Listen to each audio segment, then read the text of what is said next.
Bonjour à tous et bienvenue dans le grand JT de l'éducation. Tout de suite, le sommaire. Depuis 20 ans, il est le maire de la ville de Vanves, située dans les Hauts-de-Seine. Bernard Gauduchot est notre invité dans le grand JT. On lui posera toutes les questions. Quelle place accorde-t-il à l'école? Quels moyens sont mis en place? Il est notre invité dans quelques instants. Inclure la communauté LGBT+ dans l'enseignement supérieur, c'est l'engagement de l'association L'Autre Cercle qui propose une charte d'engagement LGBT+. Le responsable de cette charte sera avec nous en deuxième partie d'émission. Enfin, dans sa chronique Quoi de neuf sur les réseaux, Loïc Landreau fera un focus sur le réseau social TikTok, et spécial aussi d'ailleurs. De plus en plus de chercheurs alertent sur les dangers de l'application pour les jeunes. Loïc, on retrouve tout de suite pour faire un point sur l'actualité éducation.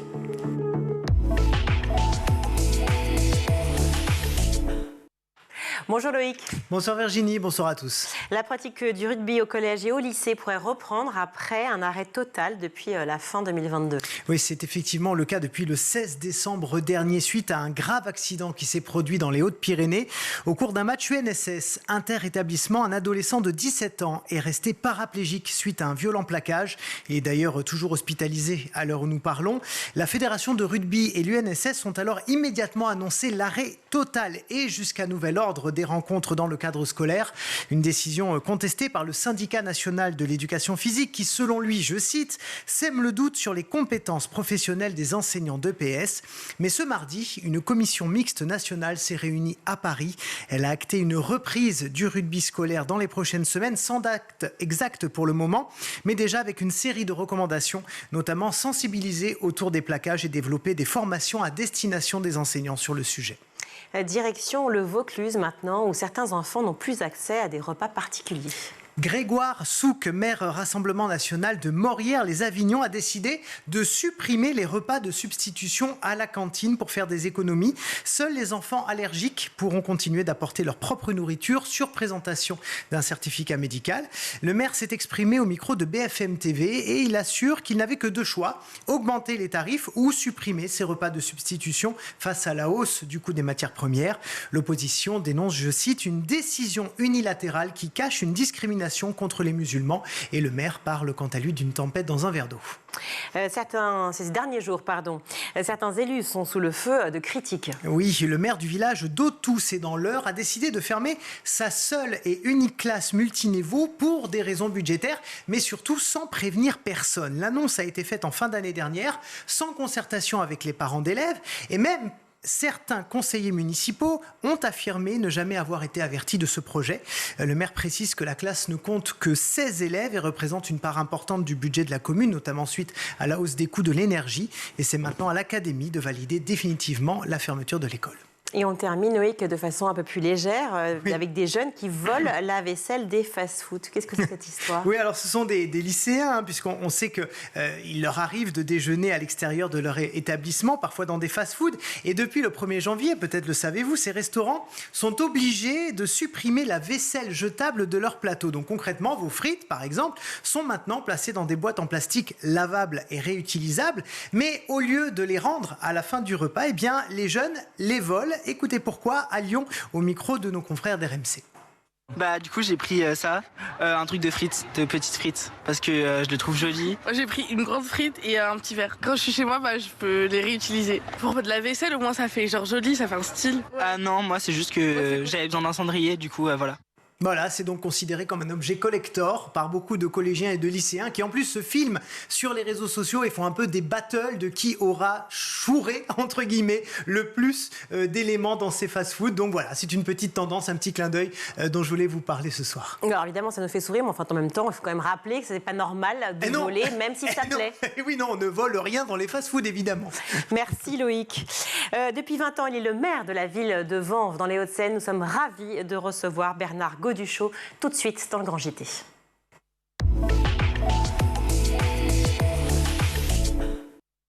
Bonjour Bernard Goduchot. Bonjour. Merci beaucoup d'être avec nous.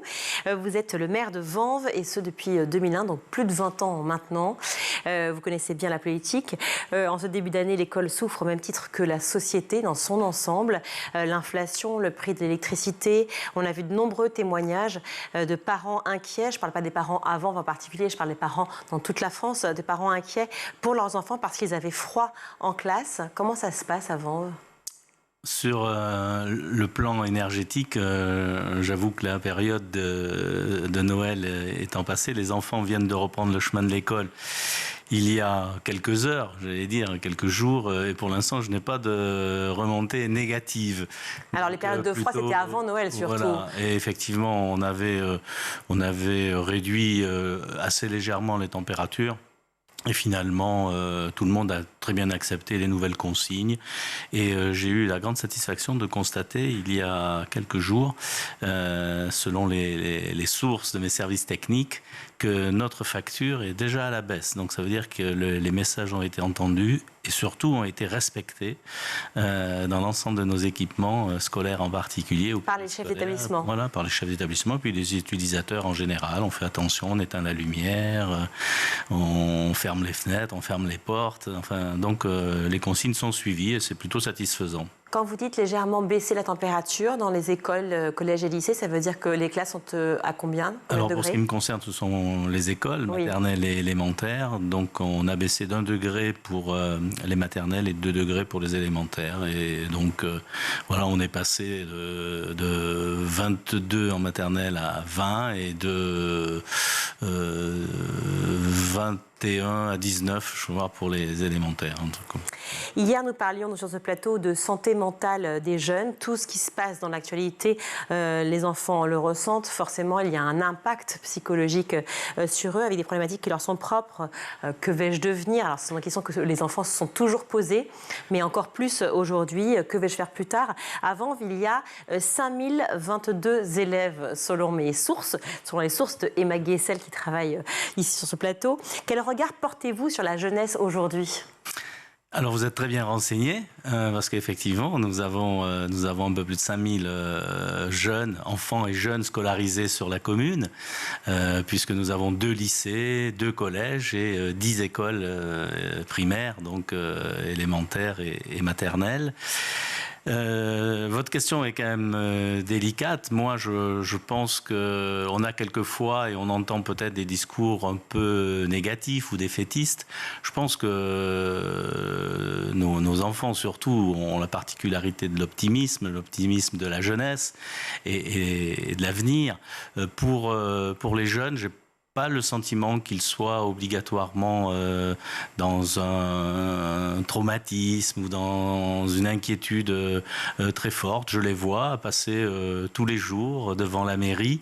Ils s'arrêtent. Je les connais donc depuis un certain nombre d'années. Je les ai connus petits pour ceux qui sont plus grands aujourd'hui. Et ils sont plutôt heureux de vivre, souriants. Et les résultats d'ailleurs scolaires sur les dernières années sont plutôt satisfaisants. Donc ce qui tente à prouver que notre jeunesse n'est pas si inquiète qu'on pourrait quelquefois... Alors, je vais formuler ma question autrement. Est-ce que vous faites en sorte que les jeunes qui habitent Vanves, du coup, se sentent bien, ou en tout cas se sentent mieux dans la société actuelle, ont des activités sportives, culturelles et autres qui font qu'ils ont un espace de décompression avec, effectivement, les faits d'actualité qu'on voit aujourd'hui? Oui, je pense que c'est certainement l'action de tous les responsables politiques ou des maires qui accordent, j'en suis certain, pour leur grande majorité, une place prépondérante à l'éducation, à l'aspect que ce soit l'éducation sur la partie scolaire comme sur la partie périscolaire. Et en effet, nous nous dotons de tous les outils, tous les moyens, toutes les initiatives possibles pour faire que les enfants dans nos communes se sentent bien. Et effectivement, en particulier dans ma commune de Vanves, où on est et Et on a mis la politique éducative au premier rang de nos priorités dans cette commune, et on a un certain nombre de dispositifs divers et variés, on en parlera peut-être, qui permettent justement d'offrir aux enfants et aux jeunes de Vanves un cadre d'accueil de grande qualité qui leur permet, je pense, de s'épanouir de façon vraiment équilibrée et dans un espace de découverte aussi et de préparation de leur avenir. Alors je le disais, vous êtes maire de Vanves justement depuis 2001, donc ça fait quand même plus de 20 ans. Les maires, ce sont bien évidemment les femmes et les hommes qui sont politiques, j'entends, qui sont les plus proches finalement du terrain. Vous allez dans les écoles à la rencontre des jeunes, des élèves, des petits et des grands, des parents et de tous ceux qui font l'éducation aussi. Vous êtes là au quotidien, vous le disiez vous-même, vous les connaissez, vous les avez vus grandir, ces enfants qui étaient petits, qui sont devenus grands maintenant. Quel regard portez-vous entre 2001 et 2023 sur l'école qui a subi beaucoup de réformes en 20 ans? L'école a changé. Les enfants et les jeunes sont toujours des enfants et des jeunes, et ils sont toujours passionnants dans leur attitude, dans les échanges qu'on peut entretenir avec eux. Je pense qu'il a beaucoup évolué, c'est l'environnement des enfants, et notamment les familles, les parents en particulier. Ce sont eux qui ont changé ? Ils ont probablement changé, ou du moins leur comportement a aussi évolué dans leur relation à l'école, notamment à l'environnement éducatif. C'est-à-dire ? Moi, je connais assez bien ce domaine, puisque effectivement, tout au début de mon engagement politique, le maire de l'époque m'avait chargé donc du secteur de l'éducation et de l'enfance. Donc, relativement jeune, j'avais donc la responsabilité déjà de l'environnement scolaire. Et aujourd'hui, je dirais une vingtaine d'années après, je peux effectivement constater que la relation, notamment des parents, dans le cadre de la communauté éducative, a changé.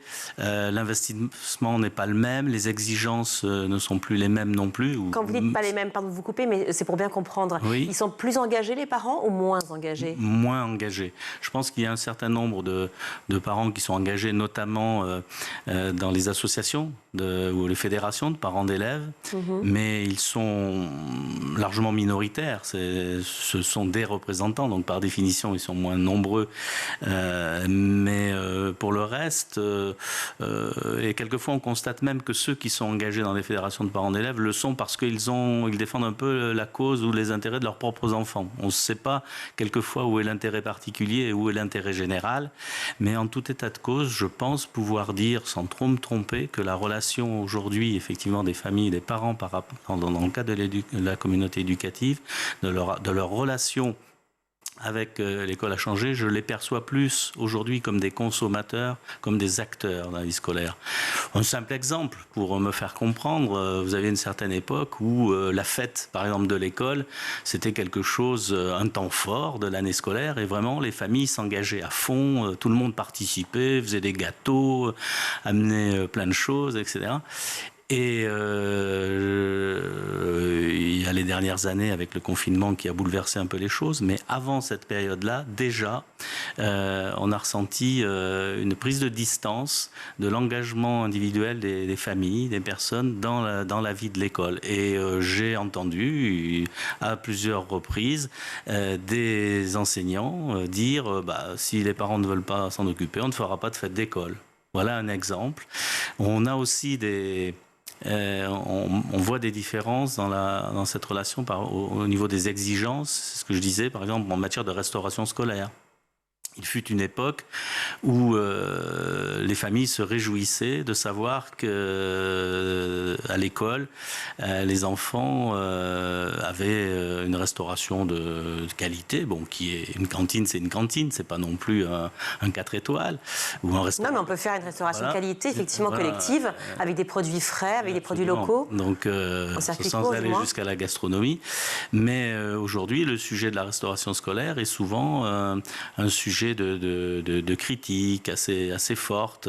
Mais peut-être de critiques constructives, justement, pour pouvoir avoir une restauration de qualité? Quelquefois constructives, mais pas toujours constructives. Et on se pose souvent la question de savoir si effectivement, est-ce que le maire, qui est par exemple chargé d'assurer la restauration de 5 repas sur 14, pour faire court dans une semaine, on doit lui faire porter la responsabilité de l'équilibre alimentaire alors qu'il reste 9 repas à la charge des familles. Mais moi, je ne me permets pas de demander à la famille ce que la famille met dans l'assiette de ses enfants. Par contre, je suis vraiment souvent...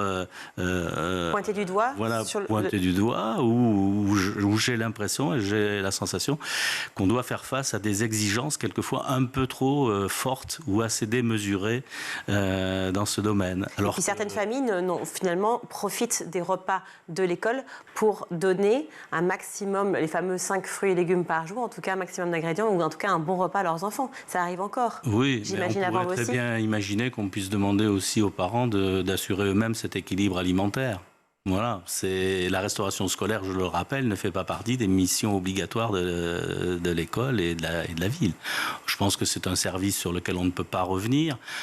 Effectivement, je pense que c'est un service important, mais de là à nous faire porter la responsabilité de l'importance de la restauration et de la nourriture ou des équilibres alimentaires pour les enfants, alors que nos enfants consomment 4 repas et 5 s'ils fréquentent l'accueil de loisirs dans la semaine, c'est peut-être un peu exagéré. Et c'est en ça que je dis qu'il y a cette notion du parent, des familles un peu consommatrices aujourd'hui, et un peu moins actrice de la vie de l'école. Mais pour bien qu'on comprenne, là on parle effectivement de côté critique, effectivement des parents, mais en tant que maire, j'imagine que vous vous engagez pour les écoles élémentaires et primaires à apporter justement le plus possible une restauration de qualité pour les cantines. Absolument, en essayant aussi d'avoir sur le plan économique, d'avoir des tarifs accessibles à tous, avec la mise en place de barèmes de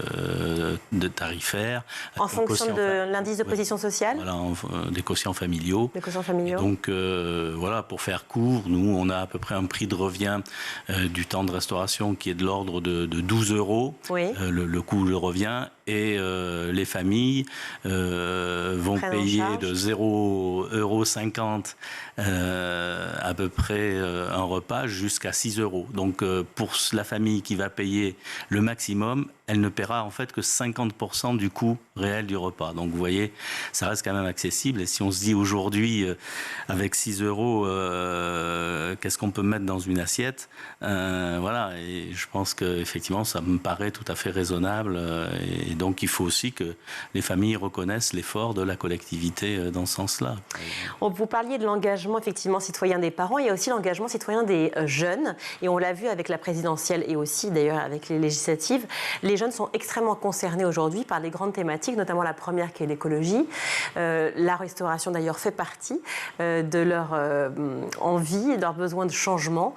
Mais j'ai vu aussi, et j'imagine que vous soutenez l'action, puisque j'ai vu aussi que beaucoup de jeunes à Vanves, notamment une jeune fille qui s'appelle Amanda Borneuf, a fait, en tant que chanteuse, mais aussi lycéenne, a fait un clip et une chanson sur le harcèlement. Clip que vous avez, il me semble, soutenu financièrement. Absolument. Moi, je suis très attentif aux initiatives que prennent les jeunes.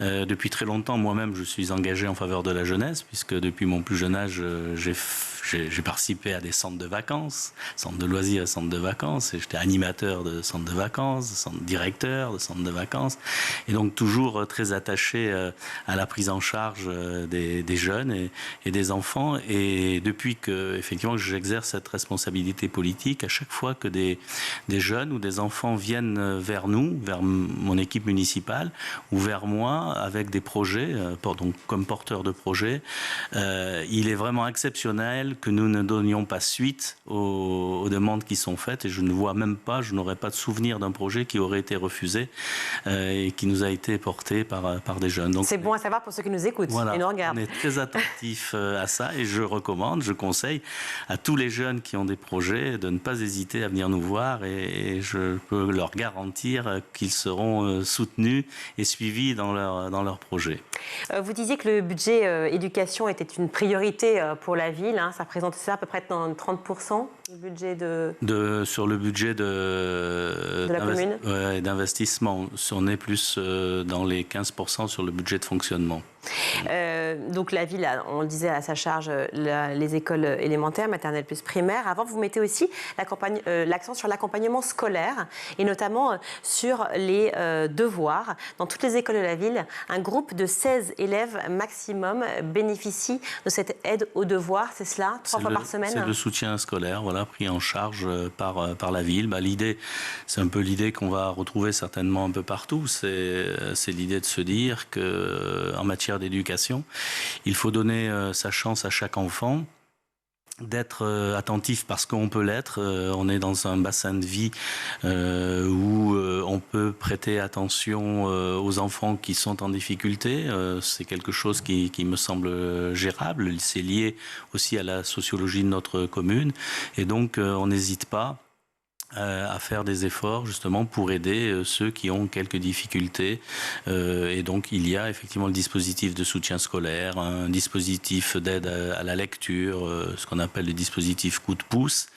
Pour les élèves qui sont davantage en difficulté. Voilà, pour les élèves davantage en difficulté, pour des raisons d'ailleurs très diverses et très variées. Il n'y a pas de règles dans la matière, mais ce qui est important, c'est vraiment de prendre en compte la spécificité au maximum de chaque enfant. Et ça se fait en liaison avec les enseignants, évidemment, qui sont les premiers à pouvoir signaler, dépister des enfants qui se trouvent en difficulté. Alors, en difficulté en termes de niveau, il y a aussi un terme générique pour cela, on appelle ça l'inclusion, c'est pour aussi pouvoir apporter la même éducation pour tous les enfants.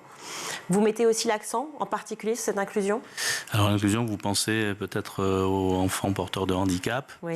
Donc là aussi, évidemment, ça fait partie de nos dispositifs qui sont mis en place. Et je crois que là aussi, c'est important. La question du handicap est une question majeure. On devrait, on le voit, on le sait, ça a été dit et redit, que quelquefois, c'est la question de l'inclusion et du handicap est la question qu'on va régler lorsque toutes les autres seront réglées. Finalement, si on voulait être, je crois, aller tout au bout d'une logique et que le geste accompagne vraiment le discours, il faudrait d'abord régler cette question de l'inclusion et de la prise en charge du handicap avant de régler toutes les autres. C'est-à-dire permettre à tous ceux qui se trouvent face aux plus grandes difficultés de se hisser au niveau de ceux qui n'ont pas de difficultés. Mais effectivement, ça reste théorique et dans la réalité, c'est assez complexe à mettre en œuvre, notamment parce que souvent le personnel enseignant, comme le personnel d'accompagnement, personnel d'encadrement des activités périscolaires, ne sont pas des personnels qui sont aujourd'hui toujours formés et souvent formés pour la prise en charge du handicap. Alors il y a la formation, mais il y a aussi le nombre, c'est-à-dire qu'on est en pénurie d'AESH, donc les accompagnants justement d'élèves en situation de handicap. Est-ce que vous avez réussi à trouver un moyen de remédier à ce problème à Vanves? On n'a pas résolu... On n'a pas vraiment résolu cette question. Pour ce qui nous concerne, j'ai proposé à mon administration de recruter une personne qui est chargée justement de l'accompagnement dans le cadre périscolaire de nos animateurs, notamment d'accueil de loisirs, qui peut leur apporter des clés pour intervenir auprès des enfants en difficulté, et notamment sur des enfants en difficulté comme l'autisme. On a beaucoup de mal aussi à recruter et à trouver des personnes qualifiées pour exercer ces missions. Alors pour autant, vous dites que l'inclusion est primordiale et que ça devrait être la première des choses à faire, mais en même temps, malheureusement, on est encore loin du compte. Vous êtes encore face à des problèmes de recrutement. Il y a encore beaucoup à faire dans ce domaine. Puis il y a les vraies questions qui se posent. Moi, on l'entend régulièrement ou on le lit. Voilà, la vraie question, c'est est-ce que nous disposons des structures ad hoc pour préparer des enfants en difficulté à intégrer un milieu scolaire ordinaire? Voilà, la question est souvent posée cette forme-là. On pense qu'il y a des sas, des étapes à franchir, où d'abord on devrait préparer des enfants qui présentent un certain nombre de difficultés à pouvoir intégrer un cadre scolaire, je dirais, ordinaire. Et souvent, ces étapes-là n'existent pas parce qu'on n'a pas les structures pour le faire. Donc, on plonge directement, à la demande des familles, les enfants en milieu ordinaire, alors que voilà, les outils ne sont pas en place, les enfants n'y sont pas préparés, et finalement, ça va créer des difficultés. Une classe, par exemple, entière, parce qu'on voit bien qu'il y a un travail préparatoire, de sensibilisation, de préparation de l'enfant qui n'a pas été fait. Ce qu'on appellerait dans une crèche la période d'adaptation, par exemple. Et ça, on n'est pas prêt pour le faire. On n'a pas encore déployé tous les moyens qui pourraient paraître nécessaires. C'est une question de moyens aussi. C'est une question de moyens de la part de l'Éducation nationale. C'est une question de moyens, une question de formation aussi, et surtout, voilà, c'est ça. C'est-à-dire que on a évolué dans la volonté politique de prendre en charge un certain nombre de difficultés de l'enfant qu'on ne prenait pas obligatoirement en charge ou en compte à une certaine époque, mais on ne peut pas prendre en charge ou avoir de nouveaux objectifs sans changer les moyens. Et aujourd'hui, on est un peu dans ce système-là, c'est-à-dire qu'on veut résoudre les problèmes d'aujourd'hui avec les mêmes moyens qu'autrefois, alors qu'il faudrait adapter les moyens aujourd'hui aux problèmes qu'on rencontre aujourd'hui. Une des forces de Vanves, c'est l'accès effectivement à la culture dont je parlais en début d'échange, l'accès aux bibliothèques avec le Biblioclub, aussi une médiathèque et puis un tout nouveau conservatoire. Est-ce que pour vous c'est très important et c'est aussi une façon de résoudre les inégalités aussi face à l'apprentissage, face à l'éducation, de doter une ville de multiples sens artistiques et de moyens surtout? Je vous remercie de me poser cette question parce que dans le cadre de notre projet éducatif, c'est un des axes essentiels, cette volonté que tous les acteurs culturels de la commune soient en lien direct avec la communauté éducative pour justement apporter la culture à tous les enfants. Et donc à la fois son partenaire de ces actions, un centre socio-culturel, notre équipe culturelle, la direction culturelle de la ville, avec notre conservatoire, avec notre bibliothèque, le Biblioclub dont vous parlez, notre médiathèque. Ils sont accessibles à toutes les familles, peu importe les moyens. Voilà, et ils ont des interventions et on va même plus loin, on dépasse le cadre de nos écoles primaires, puisque nos services culturels notamment, et on le fait aussi dans le domaine du sport, mais là on parle de la culture, vont aussi vers les établissements scolaires, donc tels que les lycées. On a des partenariats avec un lycée professionnel, notamment à Vanves, et donc des relations vraiment étroites.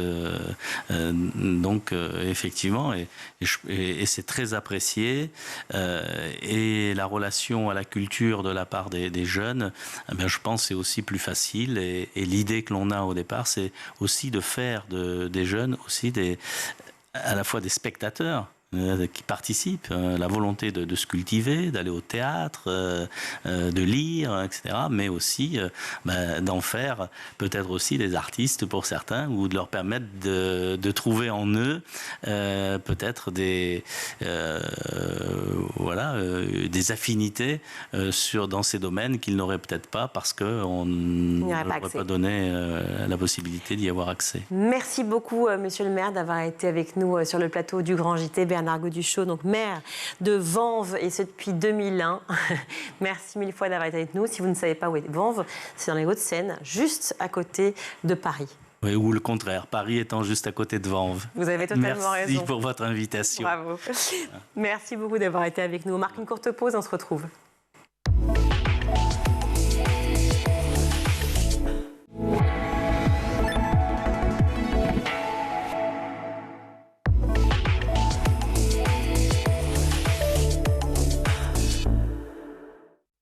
De retour sur le plateau du Grand JT, je suis ravie d'accueillir Charles-François Péronne. Bonjour. Merci de m'accueillir. On est ravis. Merci d'être avec nous. Vous venez nous parler d'une charte. Elle est ici. C'est ça, je peux la piquer ? Bien sûr. La voici, cette charte. Alors, vous n'allez pas voir grand-chose à l'antenne, mais vous allez la retrouver sur le site. Une charte que vous avez contribué à mettre en place, une charte d'engagement LGBT+, de l'enseignement supérieur. Concrètement, ce texte permet de mieux inclure et de mieux protéger justement les personnes LGBT au sein des entreprises. La charte existe. Et surtout de l'enseignement supérieur. Et voilà, justement. C'est ça. La charte existait déjà pour les entreprises, mais pas pour l'enseignement supérieur. Exactement. Alors racontez-nous justement pourquoi avoir inclus ça. Me paraît assez logique comme réponse, mais j'aimerais comprendre la démarche et pourquoi on a mis finalement autant de temps.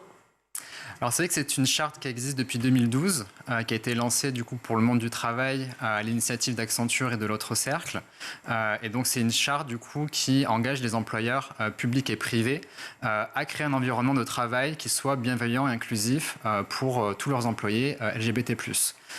Et c'est vrai que du coup cette charte a été signée également par des établissements d'enseignement supérieur, mais ils ne s'engageaient qu'auprès de leurs employés. Et donc on s'est dit, dans un établissement d'enseignement supérieur, il n'y a pas que des employés, il y a aussi du coup des étudiants. Donc ce serait bien de modifier un petit peu cette charte-là existante pour que du coup soient inclus les étudiants, en sachant que on sait qu'aujourd'hui, il y a encore des problèmes d'LGBT-phobie dans l'enseignement supérieur.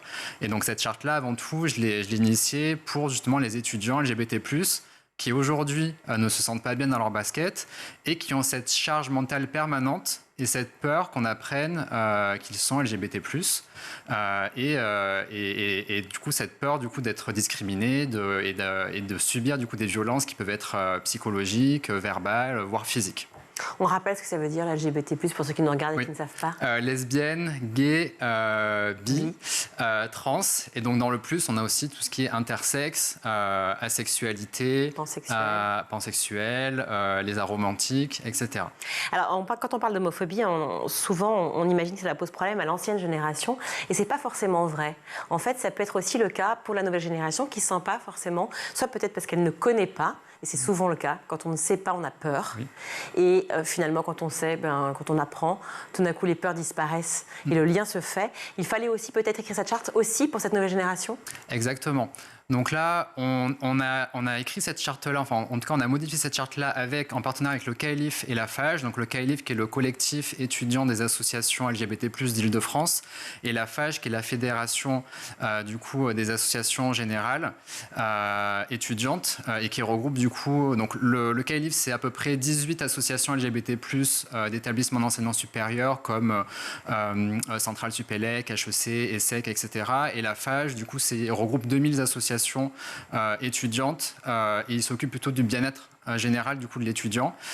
Et donc le dernier baromètre du CAELIF qui date de 2020 a interrogé à peu près 2000 étudiants sur ce qui se passait du coup dans l'enseignement supérieur au niveau de l'inclusion des étudiants LGBT+.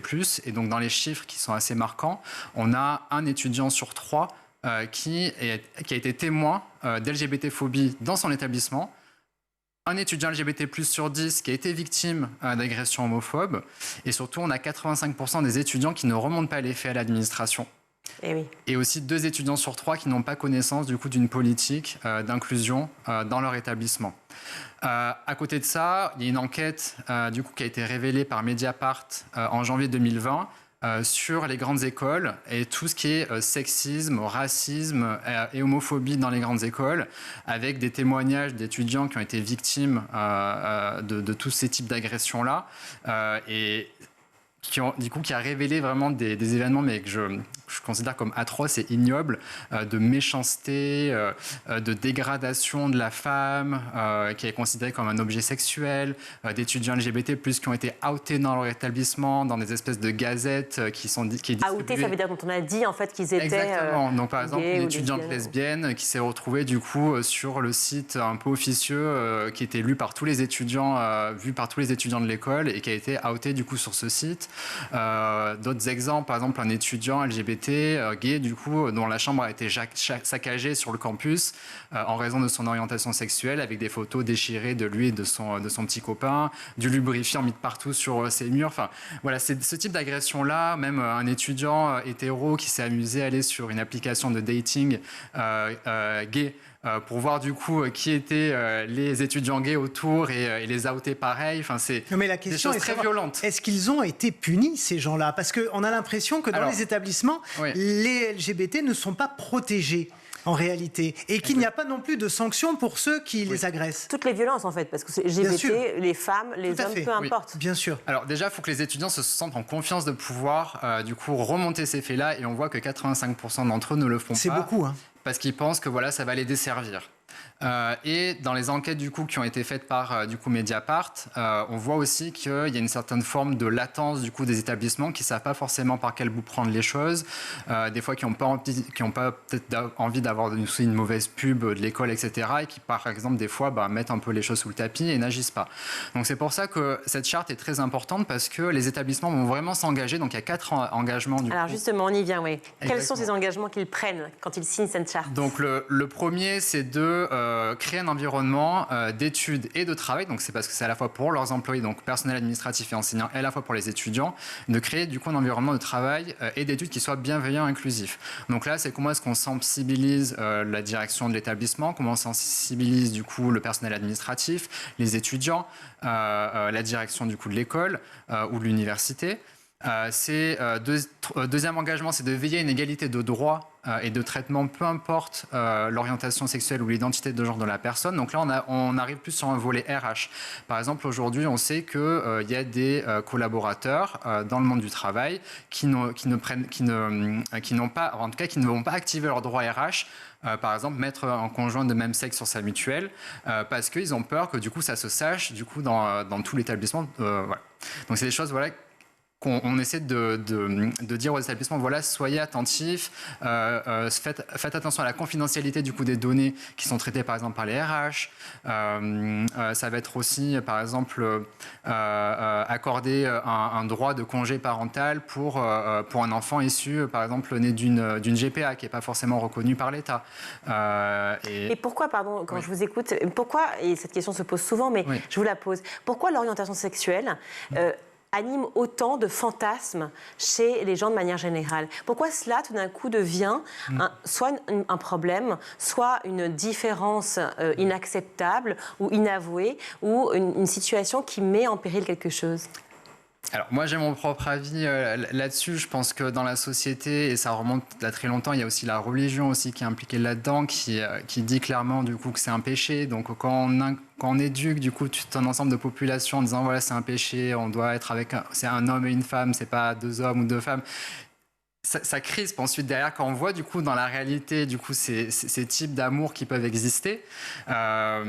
Et je sais pas. Et qui ont d'ailleurs toujours existé, hein, puisque dans l'Antiquité, c'était tout à fait admis dans les plus grands peuples depuis antiques. toujours, et c'est admis par beaucoup de monde, fort heureusement, depuis très longtemps, mais même dans beaucoup de religions, et on l'a vu malheureusement, des histoires terribles qui se sont passées, notamment chez les catholiques aussi, avec bien 2 hommes, souvent, qui se sont retrouvés... c'est des histoires aussi...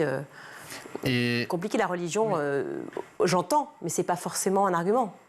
Bien sûr. Après, moi, je peux vous dire que pour mon histoire personnelle, j'ai vécu, par exemple, des LGBT-phobies depuis très tôt. Par exemple, moi, la première fois qu'on m'a traité de PD, j'avais 9 ans. La première fois qu'on a essayé de me frapper, j'en avais 10. Frappé parce qu'on disait de vous que vous étiez gay? Parce que j'étais un peu féminé et que j'aimais bien parler, rester avec des groupes de filles, j'aimais bien jouer au Barbie, etc. Donc, les garçons ne comprenaient pas ça.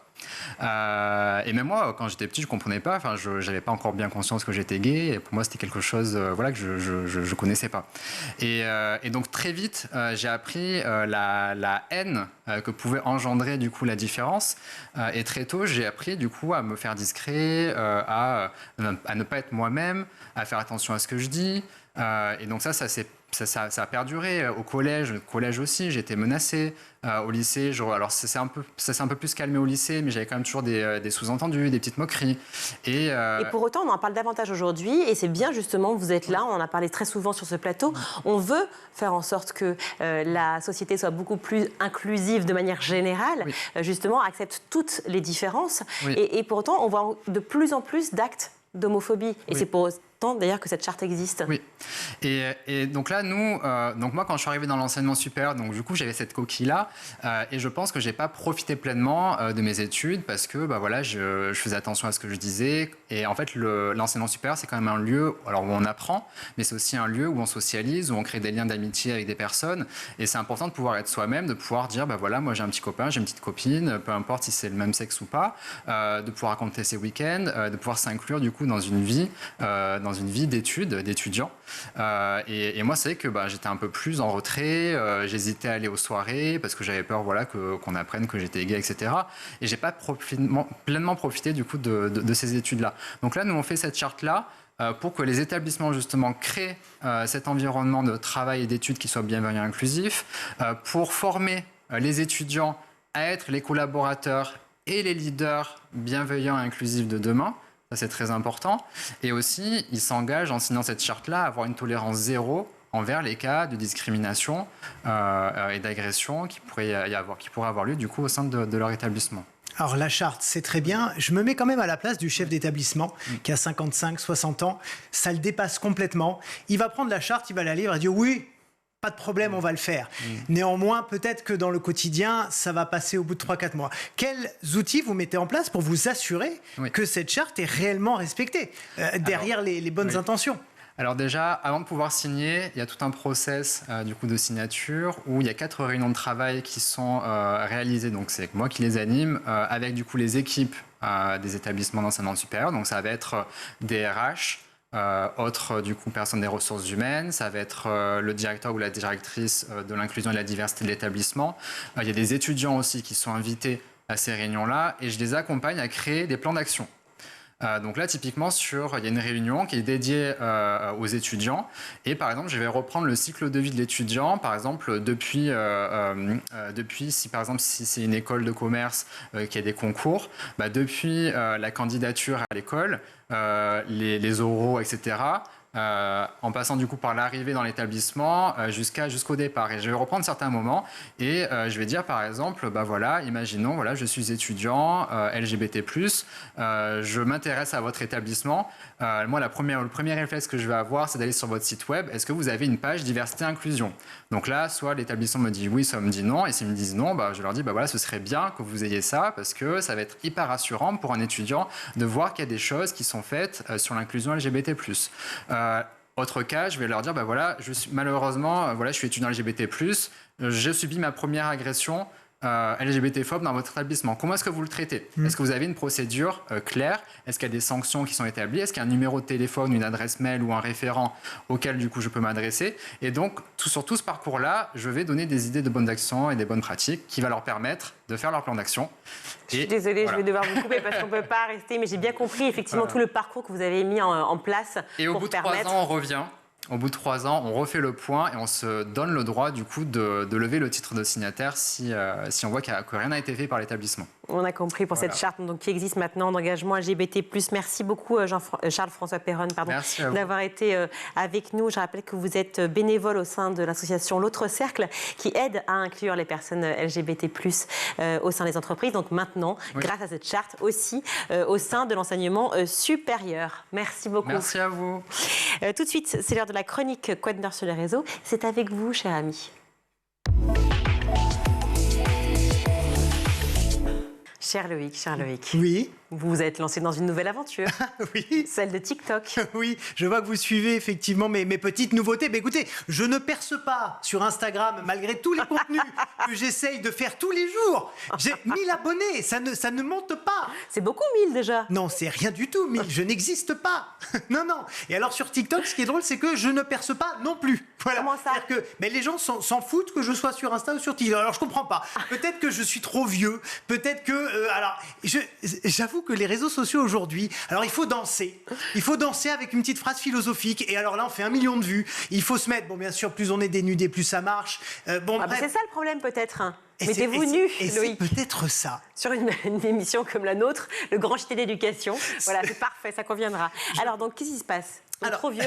Je pense que je suis trop vieux, mais oui. En tout cas, ce qui buzz en ce moment, c'est la dangerosité de TikTok pour nos jeunes. Ça, c'est très important. Je vais vous rappeler quand même rapidement, TikTok, plateforme chinoise de partage de vidéos lancée en 2016, près de 2 milliards d'utilisateurs dans le monde et une application qui fonctionne grâce au swipe infini. C'est-à-dire que vous pouvez passer la journée, la nuit, à regarder des vidéos à l'infini par un simple mouvement du doigt comme ça. Voilà, c'est un défilement infini et c'est ça qui est un petit peu compliqué. Et pourquoi les spécialistes, du coup, nous alertent-ils ces derniers jours? Qu'est-ce qui se passe? Ils sont très nombreux et même Emmanuel Macron, début décembre, a qualifié TikTok, je cite, de premier perturbateur psychologique chez les enfants et chez les adolescents. Et c'est pas lui qui, justement, utilisait TikTok il n'y a pas si longtemps? C'est un petit peu les critiques qui ont émergé. C'est-à-dire qu'il critique TikTok, mais en même temps, il doit y être pour faire sa communication. Mais néanmoins, voilà, il trouve que c'est un danger. Et la semaine dernière, c'est Thomas Romer, qui est directeur et fondateur de l'Observatoire de la parentalité et de l'éducation numérique, qui a une nouvelle fois tiré la sonnette d'alarme. C'était sur le plateau de BFM Business. Et alors, qu'est-ce qui se passe concrètement? Alors, il a expliqué qu'en fait, de plus en plus de parents contactaient l'Observatoire en disant « Venez nous aider, nos enfants sont complètement addicts à TikTok ». Alors, à la fois parce qu'ils y passent un temps démesuré à regarder ces vidéos au détriment des révisions et des devoirs, mais aussi parce qu'en fait, ils se mettent en scène dans un espèce de personnage virtuel et ils en oublient le réel. Autre problème, c'est que l'application peut faire apparaître sur le fil des adolescents d'autres adolescents qui partagent leur mal-être, leurs envies de suicide et même leurs trucs et astuces pour pas se louper quand on veut se suicider. Et donc, à force d'être confrontés à ce type de contenu, forcément, nos enfants, nos jeunes, peuvent tomber dans une dépression assez grave et assez dangereuse. Et puis enfin, le danger, bien sûr, c'est la désinformation. On peut faire un live de 2 heures en expliquant pourquoi la Terre est plate et personne ne nous coupe, personne ne vient en contestation. Et puis, bien sûr, le harcèlement en ligne. Alors, quelles sont les bonnes pratiques recommandées par les spécialistes en question? Un basique, déjà, avant 13 ans. Aucun enfant ne doit avoir de compte sur les réseaux sociaux. Parce qu'il n'a pas la maturité pour pouvoir justement y être. Exactement. C'est pas, dans son cerveau, c'est pas assez mature. Mais on sait qu'il triche quand même. Ouais, alors ça, c'est le gros problème.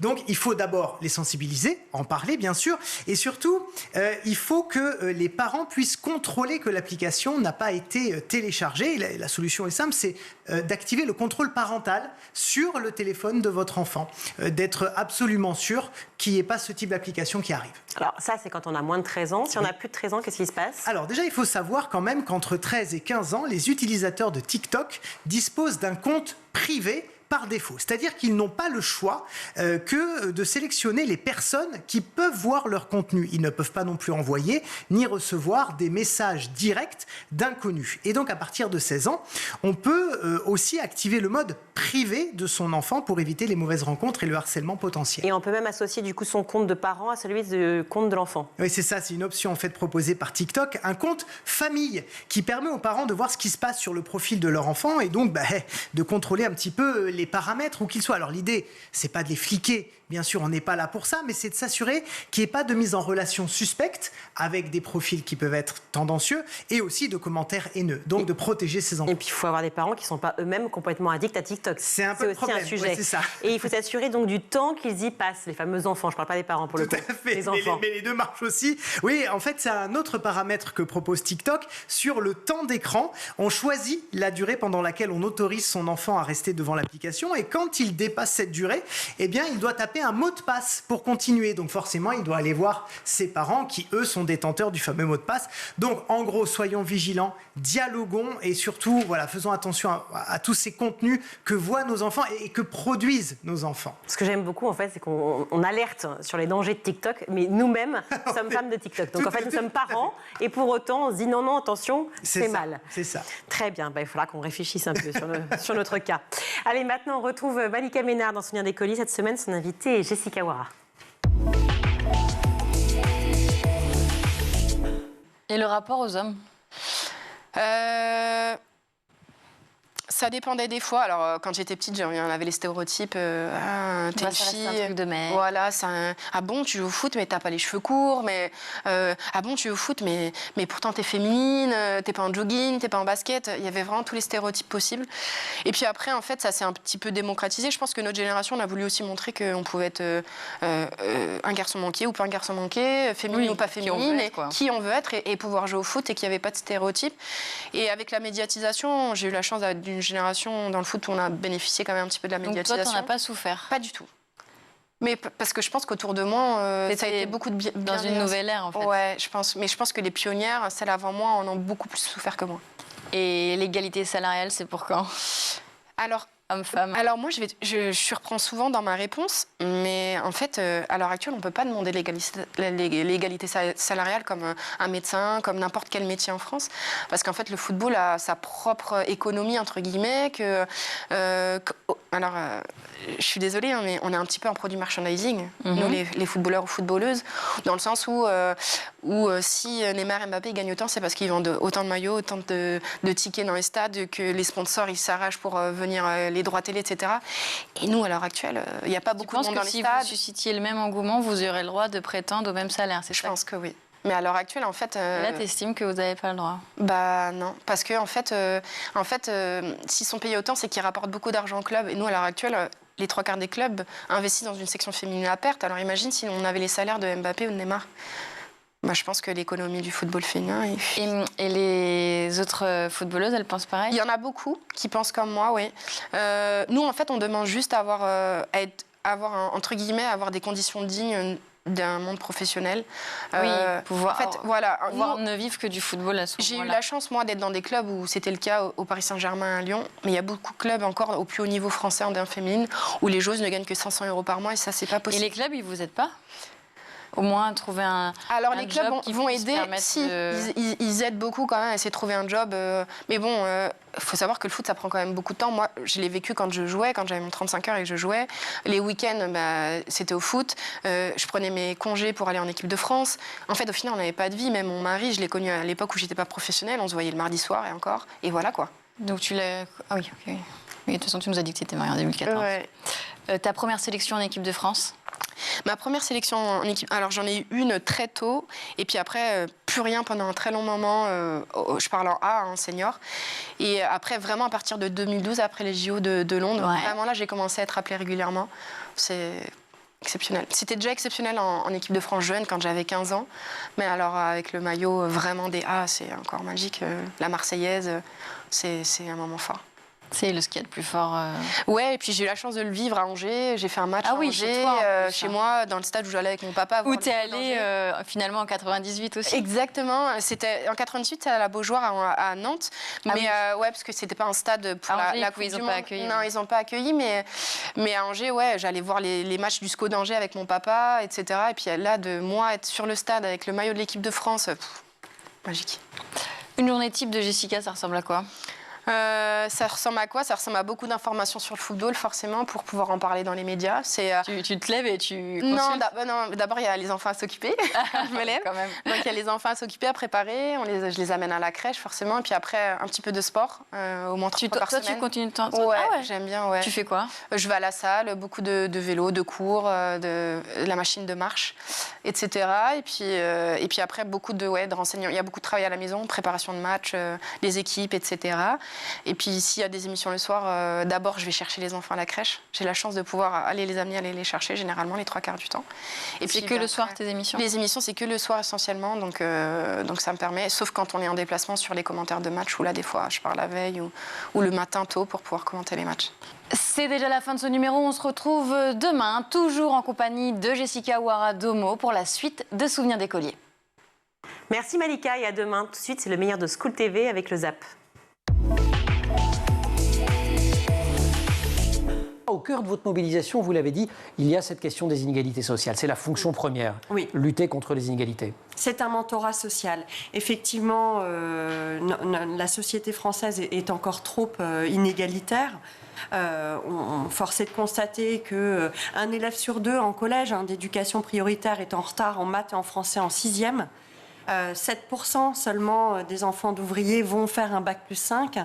Alors que c'est 30%, je crois, des enfants de cadre. Des enfants de cadre. Donc, qu'on ce soit au début, en 6e ou à la fin des études, on voit bien que malheureusement, notre société française reproduit, voire exacerbe, et c'est ça qui est encore plus embêtant, les inégalités sociales. Donc, il est nécessaire de travailler ce lien social et le mentorat est un levier essentiel. Aurélien Pichon, est-ce que ça a changé ou c'est toujours aussi sélectif? Je dis, est-ce que ça a changé par rapport à 10, 15, 20 ans? Oui, je suis vieux. Alors, ça n'a pas beaucoup changé par rapport à il y a 10, 15, 20 ans. En effet, c'est très sélectif. C'est à peu près 120 000 candidatures au niveau national pour 25 000 étudiants en première année. Donc, ça fait 4 candidatures pour une place aujourd'hui. On accueille tout type de profil. C'est sûr qu'on préfère avoir des étudiants qui ont une culture scientifique minimale parce qu'autrement ils ont des difficultés à réussir chez nous. Mais on accueille tout type de profil à partir du moment où ce minimum, on va dire, de culture scientifique est présent, que ce soit des bacs généraux avec des spécialités scientifiques, littéraires ou même économiques et sociales, quelques bacs technologiques et puis quelques bacs professionnels également qui ont des très bons profils parce qu'autrement ils ne seront pas en capacité de réussir chez nous. Mais la pression reste forte, que ce soit sur l'accès classique à STAPS et ou, que vous l'avez abordé tout à l'heure, sur les licences accès santé qui mixent une partie de formation STAPS et une partie de formation médicale ou paramédicale pour l'accès à ces diplômes et à ces métiers spécifiques. Moi, je vous propose de se demander si le CES, la grand-messe de l'électronique, qui est de retour aujourd'hui, ce jeudi, à Las Vegas, va justement opérer une mutation ou va nous permettre de pouvoir découvrir de nouvelles innovations. 53e édition pour le plus grand salon tech au monde, 2500 exposants, on nous promet 100 000 visiteurs aussi sur 18 hectares de stands, c'est très précis. Il faut dire que les 2 dernières éditions étaient quand même un peu en demi-teinte. 2021, édition en ligne, 2022, petit comité pour cause, là aussi de recrudescence de Covid. Il faut s'attendre à quoi, Marion Moreau, Stéphane Zibi, exactement ? À quoi il faut s'attendre ?